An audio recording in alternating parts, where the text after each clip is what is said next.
Welcome to Casual Bloodbath, the anime.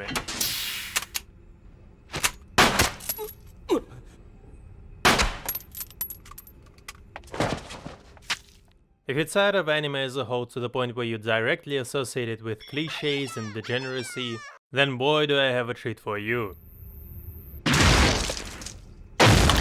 Kite is a lot of things, but still it is not. It's actually pointless to compare it to the majority of anime titles out there, and even to modern cinematography, because Kite is film noir in the most generic yet genuine sense. It's dreamlike, strange, erotic, ambivalent, and cruel.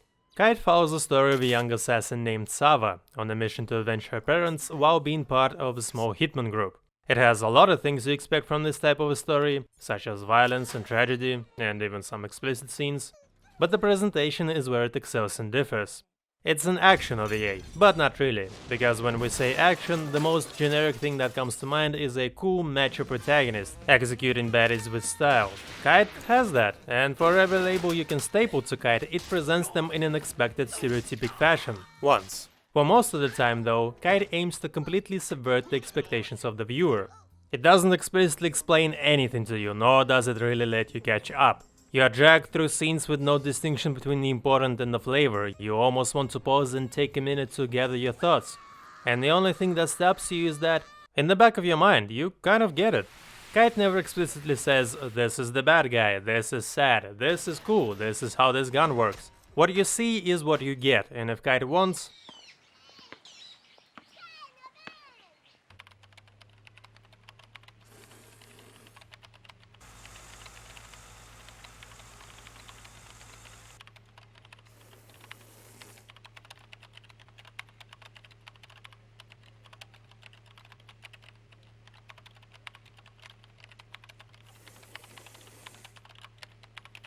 it will let you sit alone with your thoughts in your silence. The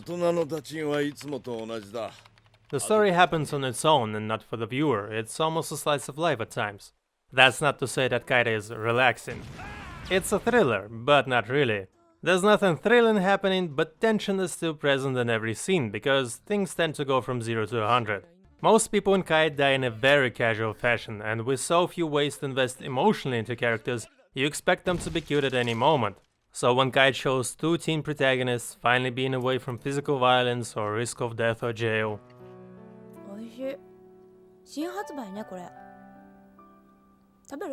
you'll still expect a gun to appear on the screen and take them out even 20 minutes into the show. Again, these contrasts inside the same elements are an important part of Kite's presentation. Sava effortlessly takes out her first targets, only to barely survive when things don't go as planned. All while there is a realization creeping in of just how pointless and terrible all of this is. Surprisingly, the same happens to hentai scenes. Sex is an actual plot device in Kite, and this is where labels especially fail to describe what Kite is. It's hentai, but not really. There are naked people doing unchristian things on the screen, but none of it is there for your enjoyment, nor is it depicted in a way that aims to make what you see more enjoyable. On the contrary, you're going to see some horrible, technically vanilla shit, and it won't be masqueraded in the generic tropes or whatever else that helps you sleep at night. The presentation here is dry and factual. It doesn't revel in the events on the screen, it only wants you to know that they happen. Like everything else, these scenes are here to confuse you while handing you another part of the puzzle that is Sava's story. A story that is hard to empathize with because Sava is the least human character out of all the cast. She is the killer and the victim. Only those two things are certain as nothing else is disclosed. She is first shown as a cold-blooded murderer that still feels regret, although not for taking the life of a target but for killing an accidental bystander. As the story continues, we see both the process that made her into what she is now, and that she is actually a normal human being, and it's not that she can't be empathetic, it's that there aren't any people around her that she can share that empathy with. There is a huge gap between Sava the killer and Sava the human, with nothing to connect them. Kite is about overcoming trauma, but not really. Sava is not a broken person that doesn't know who she is. She fully embraces the fact that she is a murder machine, and she fully accepts that there is a human part of her that is still hurt. She is the Terminator that knows how to smile. So she does the only thing the hurt murder machine would do. She seeks revenge. And all that's left for us is to see her trying to achieve that. Or maybe it's just bad writing, who knows.